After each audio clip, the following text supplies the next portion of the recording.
नमस्कार good morning to everyone मु लिपु आज गुरुत्वपूर्ण खबर गुड़ी जणाई दिए न्यूज गुड़ी भल लगे निश्चय भाव में गोटे लाइक कर चैनल को सब्सक्राइब करदे।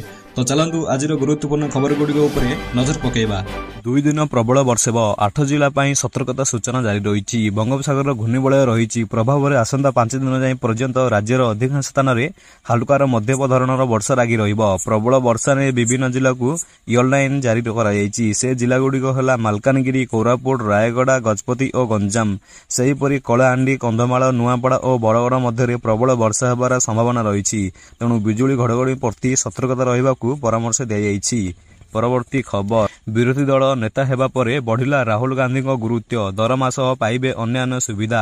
आउ एथर 18तम संसदन विरोधी दल नेता बनी राहुल गांधी। यह सह संसदर राहुल गांधी गुरुत्व बढ़ी जाइछि। संसद में विरोधी दलर नेता भूमिका कौन साधारण सांसदों तुलन में ढेर अधिक। एबे प्रश्न उठुछि जे केउ सबु सुविधा पाइबे राहुल, कौन रहिबो विरोधी दल नेता क्षमता। खाली सेतिकी नुहे, राहुल विरोध में दल नेता हेबा फल मोदी सरकार पई कौन रहिबो चैलेंज। आसंतु ए सबु उपरे नजर पकेइबा। केउ सुविधा पाइबे राहुल? 3,30,000 टका दरमा पाइबे। कैबिनेट मंत्री पाह और बड़ सरकार कोठरी सचिवालय ऑफिस रे उच्चस्तरीय सुरक्षा व्यवस्था पाइबे। परवर्ती खबर T20 विश्वकप आज इंडिया इंग्लैंड सेमीफाइनल वर्षा हेले विदा हेबो एवं डिप्लेस चैंपियन इंग्लैंड और मध्य सेमीफाइनल मैच खेलिबाकू दक्षिण अमेरिका और गुनियान एही मैच खेलिबा सेଠାରେ वर्षा हेबार संभावना रही।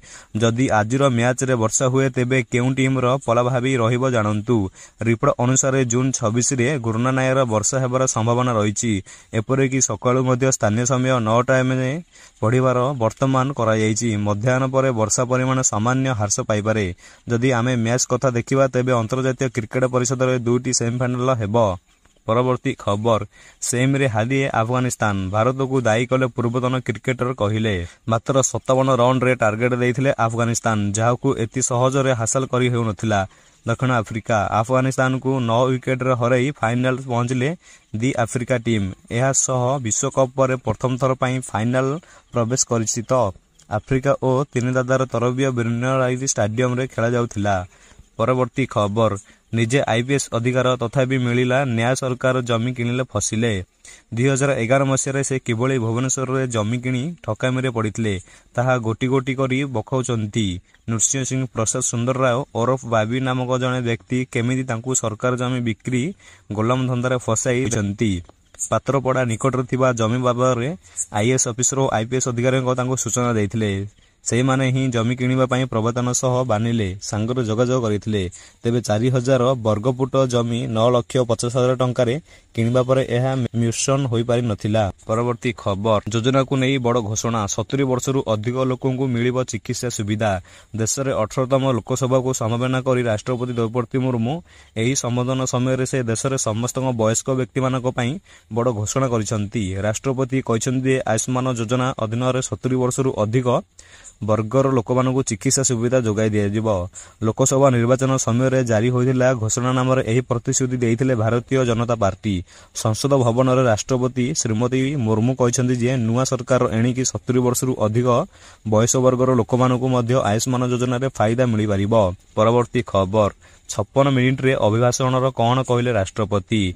56 मिनिट रे धरी अभिभाषण देइथिले। सरकारक विभिन्न विकासमूलक कार्य समेत आगामी भविष्यतर कार्यपंथा विषय राष्ट्रपति गृह को संबोधन करथिले।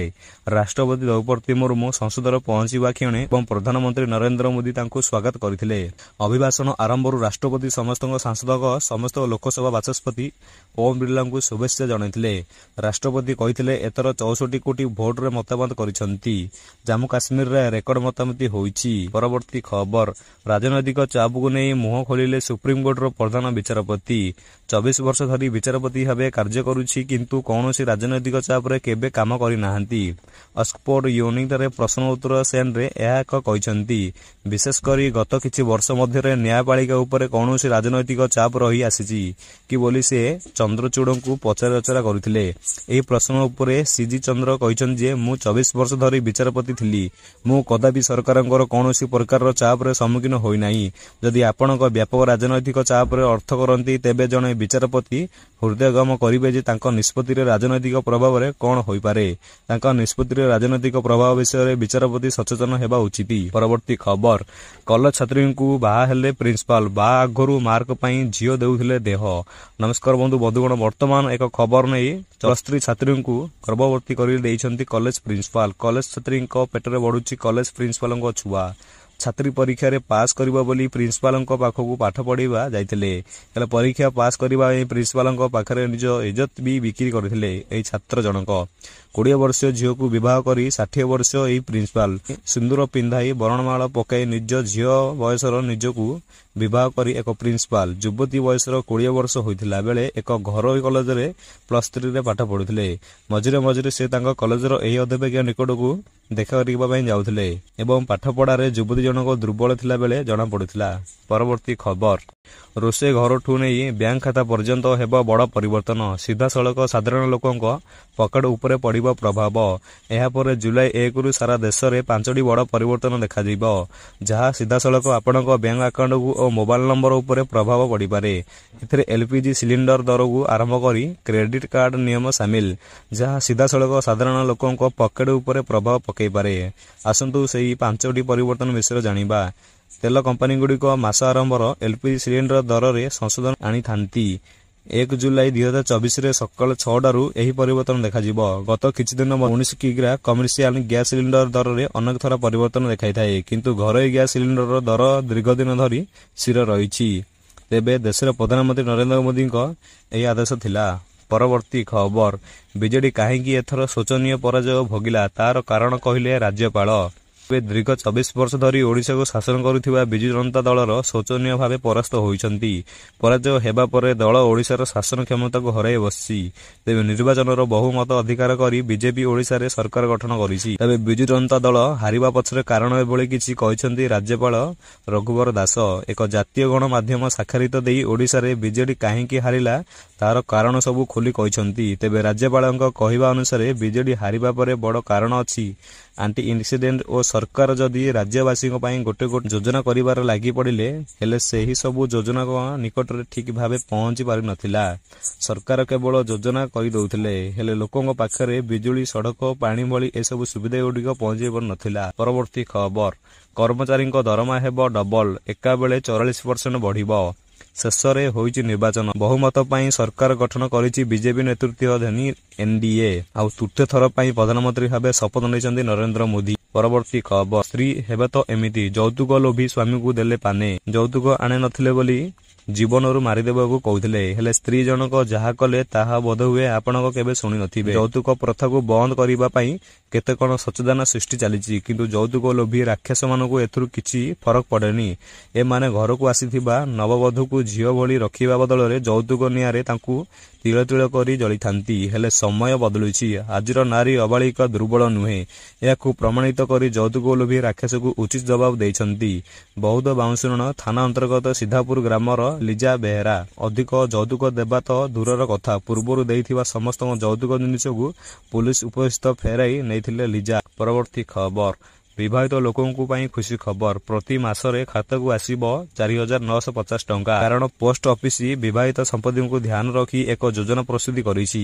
ଏହି ଯୋଜନାରେ ଯୋଗ ଦେବା ପରେ ଅର୍ଥ ଚିନ୍ତା ସମ୍ପୂର୍ଣ୍ଣ ରୂପେ ଶେଷ ହେବ। ଛୋଟ ବିନିଯୋଗରେ ଆପଣଙ୍କ ପ୍ରତି ମାସରେ 4,950 ଟଙ୍କା ପାଇବେ। କେବଳ ଏତିକି ନୁହେଁ, ଏହାର ମ୍ୟାଚୁରିଟି ଅବଧି ବହୁତ କମ। ଏହି ଯୋଜନାରେ ଅନ୍ୟ ଏକ ବୈଶିଷ୍ଟ୍ୟ ହେଉଛି ଉଭୟ ସ୍ୱାମୀ ଓ ସ୍ତ୍ରୀ ଏକ ମିଳିତ ଆକାଉଣ୍ଟକୁ ଖୋଲିପାରିବେ। ଆହୁରି ମଧ୍ୟ ଆପଣଙ୍କର ପଲିସି ମାତ୍ର 5 ବର୍ଷ ମଧ୍ୟରେ ପରିକୃତ ହୁଏ। ଏହି ଯୋଜନା ବିଷୟରେ ବିଶେଷ କଥା ହେଉଛି ନିବେଶକଙ୍କ ଟଙ୍କା ସମ୍ପୂର୍ଣ୍ଣ ସୁରକ୍ଷିତ ରହିବ।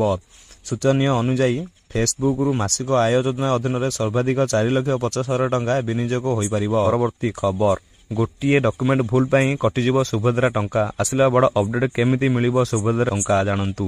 ସେହି ଭିତରେ ମହିଳାମାନଙ୍କୁ ସଶକ୍ତିକରଣ କରିବା ଦିଗରେ ମଧ୍ୟ ନୂଆ ସରକାର ବେଶ ଦୃଷ୍ଟି ଦେଇଛନ୍ତି।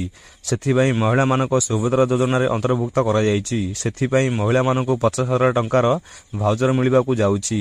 ହେଲେ ଏହି ସୁଭଦ୍ରା ଯୋଜନା ଲାଭ କେଉଁମାନେ ସବୁ ଉଠାଇ ପାରିବେ ତାହାର ରିପୋର୍ଟ ଜାଣନ୍ତୁ। କ'ଣ ରହିଛି ଏସବୁ ଯୋଜନାର ନିୟମ, କେଉଁମାନେ ଏଥିରେ ଅନ୍ତର୍ଭୁକ୍ତ ହୋଇପାରିବେ। ନୂଆ ମୁଖ୍ୟମନ୍ତ୍ରୀ ଭାବେ ମୋହନ ଚରଣ ମାଝୀ ଶପଥ ପରେ ଏହା କଣ ସବୁ ରହିଛି? ଓଡ଼ିଶାରେ କେବଳ ମହିଳାମାନଙ୍କ ପାଇଁ ଏକ ଯୋଜନା କାର୍ଯ୍ୟକାରୀ କରାଯିବ। ମହିଳାମାନଙ୍କୁ 50,000 ଟଙ୍କା ଭାଉଚର ପ୍ରଦାନ କରାଯିବ। ପରବର୍ତ୍ତୀ ଖବର, ଆପେ ଆପେ ମିଳିଲା ଜମି, କଡ଼ା ହୋଇଗଲା ମନ୍ଦିର। ରଥଯାତ୍ରାର ଛେରା ପହଁରା କରନ୍ତି ମୁଖ୍ୟମନ୍ତ୍ରୀ। 1997 ମସିହାରେ ଗୋଆରେ ରହୁଥିବା ଓଡ଼ିଆମାନେ ଏକାଠି ହୋଇ ଅଲ୍ ଗୋଆ ଓଡ଼ିଶା ଆସୋସିଏସନ ଗଢ଼ିଲେ। ବିଭିନ୍ନ ସାଂସ୍କୃତିକ କାର୍ଯ୍ୟକ୍ରମ ଓ ସତ୍ସଙ୍ଗ ଅନୁଷ୍ଠିତ ହେଉଥିଲା। ଏହି ଚିନ୍ତାଧାରା ପଛରେ ଏକ ବଡ଼ ଉଦ୍ଦେଶ୍ୟ ନିହିତ ଥିଲା। ତାହା ହେଲା ଏଠାରେ ମହାପ୍ରଭୁ ଶ୍ରୀ ଜଗନ୍ନାଥଙ୍କ ମନ୍ଦିର ନିର୍ମାଣ କରିବା। ଓଡ଼ିଆର ଆରମ୍ଭ ଠାକୁର ସିଏ। ତାଙ୍କର ପାଇଁ ସମସ୍ତଙ୍କ ହୃଦୟ ବ୍ୟାକୁଳିତ ଥିଲା। ଏନେଇ 2008 ଅକ୍ଟୋବର ମାସରେ ପଞ୍ଜୀକୃତ ହେଲା। ଏହା ପରଠାରୁ ଆରମ୍ଭ ହୋଇଥିଲା ସ୍ୱପ୍ନ ସାକାରିକା କରିବା ପାଇଁ ପରିକଳ୍ପନା ହୋଇଥିଲା। ଖୋଜ ଚାଲିଥିଲା ଜାଗା ଓ ଠାକୁରଙ୍କ ମନ୍ଦିର ନିର୍ମାଣ ଲାଗି। 2009ରେ ଏକ ଅଦ୍ଭୁତ କଥା ମୁଣ୍ଡକୁ ଆସିଲା। ମନ୍ଦିର ଗଢ଼ିବାକୁ ବହୁ ଟଙ୍କା ଦରକାର। ଏତେ ଟଙ୍କା କେଉଁଠୁ ଆସିବ? ପ୍ରଥମ ଭକ୍ତଙ୍କୁ ଏକାଠି କରିବାକୁ ପଡ଼ିବ। ତେଣୁ ସେମାନେ ଆୟୋଜନ କଲେ ଏକ ରଥଯାତ୍ରା।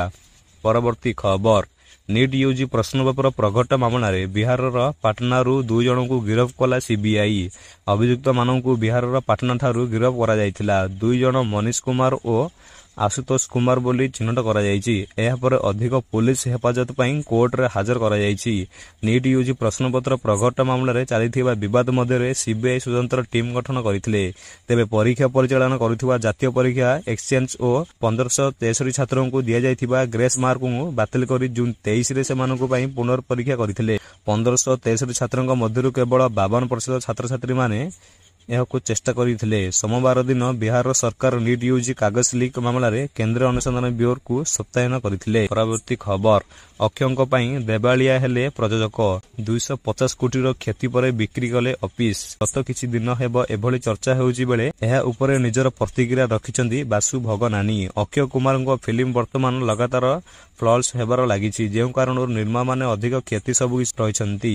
ଅକ୍ଷୟ କୁମାରଙ୍କ ଲଗାତାର ଫିଲ୍ମ ହେଉଥିବାର ବାସୁ ଭଗବାନ ଋଣଗ୍ରସ୍ତ ହୋଇଥିଲେ, ଯେଉଁଥିରେ ତାଙ୍କୁ ଅଫିସ୍ ବିକ୍ରି କରିବାକୁ ପଡ଼ିଛି। 5 ମହଲା କୋଠା ବିକ୍ରି ସେ ଋଣ ସୁଝିଛନ୍ତି। ଗତ କିଛି ଦିନ ହେଲା ଏଭଳି ଚର୍ଚ୍ଚା ହେଉଥିବା ବେଳେ ବର୍ତ୍ତମାନ ବାସୁ ଭଗନାନୀ ଏହାର ଉପରେ ନୀରବତା ଭାଙ୍ଗିଛନ୍ତି। ତାଙ୍କ କାର୍ଯ୍ୟାଳୟ ବିକ୍ରି ହୋଇନାହିଁ ବୋଲି ସେ ସ୍ପଷ୍ଟ କହିଛନ୍ତି। ତାଙ୍କ ଅଫିସ୍ ବିଲ୍ଡିଂ ନବୀକରଣ କରାଯାଉଥିବାର ସେ ଅଫିସ୍ ଛାଡ଼ିଥିବା କହିଛନ୍ତି। ପରବର୍ତ୍ତୀ ଖବର, ଛାତ ଉପରେ ରିଲ୍ସ କରୁଥିବା ନାବାଳିକା ମାରିଲା ବିଜୁଳି। ଭାଇରାଲ ହେଉଛି ଭିଡିଓ। କାରଣ ଏବେ ଏମିତି କିଛି ଘଟଣା ଘଟିଛି ଯାହା ରିଲ୍ସ କରିବା ପୂର୍ବରୁ ସ୍ଥାନ, କାଳ ଓ ପରିସ୍ଥିତି ଭଲ ଭାବେ ଦେଖିବାକୁ ଆପଣଙ୍କୁ ବାଧ୍ୟ କରିବ। ଘଟଣାଟି ବିହାରର ସେଠାକାର ସୀତାରାମ ଘଟିଥିବା ଏକ ଘଟଣାର ଜଣେ 15 ବର୍ଷୀୟ ଝିଅ ବର୍ଷା ହେଉଥିବା ବେଳେ ଛାତ ଉପରେ ରିଲ୍ସ କରିଥିଲେ। ଠିକ୍ ଏହି ସମୟରେ ଏତେ ଜୋର ସେ ବିଜୁଳି ମାରିଥିଲା ଯେ ତାକୁ କଳ୍ପନା କରିବା କଷ୍ଟ। ଝିଅଟି ଠିଆ ହୋଇଥିବା ବେଳେ କିଛି ଦୂରରେ ହିଁ ବିଜୁଳି ମାରିଥିଲା। ସୌଭାଗ୍ୟବତୀ ଯେ ଅଳ୍ପକେ ବଞ୍ଚି ଯାଇଥିଲେ ସେ। ଏହି ଘଟଣାରେ ଭିଡିଓ ଏବେ ଭାଇରାଲ ହେବାର ଲାଗିଛି। ତେଣୁ ଆମେ ଏଠି କହି ରଖୁଛୁ ଯେ ଏଭଳି ବିଜୁଳି ଭାବେ ଭିଡିଓକୁ କରନ୍ତୁ ନାହିଁ। ପରବର୍ତ୍ତୀ ଖବର, ଅଲଜେରିଆ ରିପୋର୍ଟ କେତେ ସତ? ଇସ୍ରାଏଲକୁ ଅସ୍ତ୍ର ଯୋଗାଇ ଦେଉଛି ଭାରତ ଯୁଦ୍ଧରେ ହେଉଛି ବ୍ୟବହାର।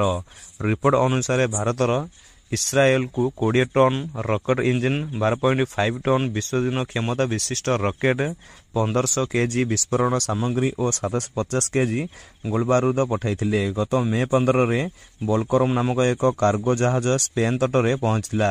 ଏହି ଜାହାଜ ଏପ୍ରିଲ 2ରେ ଚେନ୍ନାଇ ତଟରୁ ବାହାରିଥିଲା। ସ୍ପେନ୍ ପାଲଟାଇନ୍ ପତାକା ଧରିଥିବା କେତେକ ପ୍ରଦର୍ଶନକାରୀ ଉକ୍ତ ଜାହାଜରେ ଯାଞ୍ଚ କରିବା ଲାଗି ଦାବି କରିଥିଲେ। ସ୍ପେନ୍ ଉପକୂଳରେ ସେହି ଜାହାଜକୁ ନ ଅଟକାଇ ପାଇବା ପାଇଁ ୟୁରୋପୀୟ ସଂଘ ସଂସଦରେ ବାମସ୍ଥ ସଦସ୍ୟ ସ୍ପେନ୍ ରାଷ୍ଟ୍ରପତି ପ୍ରଦେଶ ଶାସନ ଅପିଲ କରିଥିଲେ।